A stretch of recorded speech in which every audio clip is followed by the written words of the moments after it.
sur le bon chemin Bon, le économique. FMI a été toujours contre les subventions. Le FMI a toujours voulu qu'il y ait des subventions ciblées. Parce qu'il trouve que les subventions qui sont faites au Sénégal, dans certains pays africains, c'est des subventions généralisées. Que souvent, la subvention peut aller chez des personnes qui n'en ont pas besoin, ou qui ont Mhm, les moyens de le faire. mhm. Est-ce que dans le nouveau programme que le FMI va signer avec le Sénégal, on ne va pas parler de la suppression de certaines subventions qui peuvent toucher des couches vulnérables? Moi, ce que je pense par rapport à ce programme-là, la première des choses que le FMI va faire pour déjà récompenser le Sénégal, parce que je sais qu'ils sont vraiment fiers de ce que le président Sonko a fait, ils vont déjà faire une dérogation, ce qu'on appelle le waiver. Ils vont faire un waiver sur le Sénégal par rapport au 1,8 million. Ça, par exemple, il est possible qu'il y ait un waiver. Mhm. Ça, c'est la première étape qu'ils vont faire. La deuxième étape qu'ils vont faire, c'est de mettre en place un programme, pas un programme du FMI, mais un programme du Sénégal soumis au FMI. Mais ce programme du Sénégal soumis au FMI, il a déjà été fait. Mhm. Le gouvernement Sonko, M. Abdourahmane Sarr, c'est un économiste chevronné. Ils ont tous anticipé. Pourquoi aujourd'hui on a mis déjà le plan économique de redressement et social? Le presse est la. Le plan de développement. Oui, c'est la Mhm. réponse. C'est la réponse. Aujourd'hui, on a mis en place un plan de transformation 2050 pour prouver que le Sénégal est capable de mener, le gouvernement de mener le Sénégal à une souveraineté économique d'ici 2050. Mhm.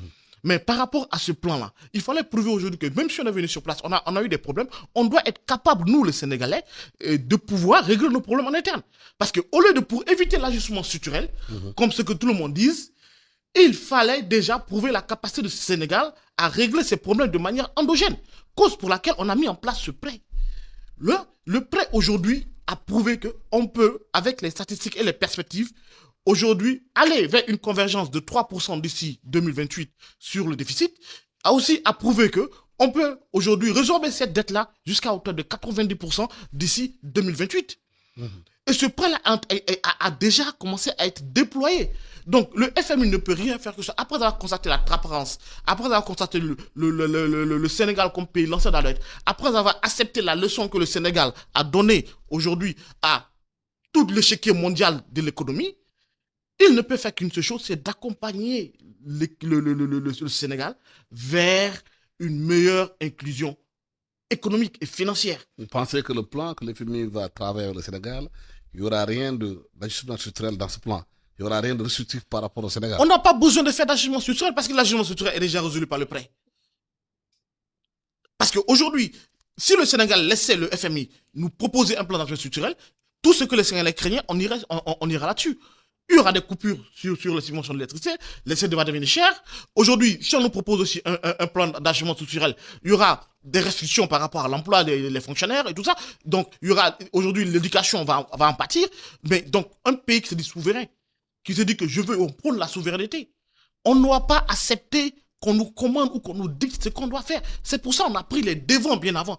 On a voté la loi sur le code d'investissement pour pouvoir faciliter que les gens viennent. On a mis en place le prêt qui est en train d'être déployé. Vous voyez déjà, il y a déjà la révision du code général des impôts qui a été faite.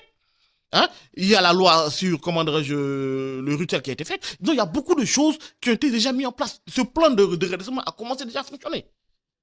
Il a déjà commencé à fonctionner. Est-ce que c'est sur ça qu'il faut comprendre les taxes qui sont maintenant mises sur les numéraires? Quand vous allez, par exemple, dans une grande surface comme nous parle de Auchan, si vous payez un numéraire, vous rajoutez 1%. Mais Et le Auchan a sorti un communiqué en disant que cet argent sera directement reversé à l'État du Sénégal. Canal, quand l'État du Sénégal a augmenté ses taxes, ça a été répercuté sur le prix de l'abonnement de 5 000 francs de plus.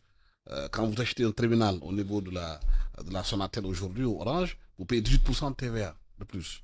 Est-ce qu'aujourd'hui, la répercussion de ces prix sur le consommateur, c'est le plan d'ajustement qu'on est en train de vivre? C'est ça que vous dites? Monsieur Alassane Samadjo, Mhm. j'aimerais qu'on soit clair.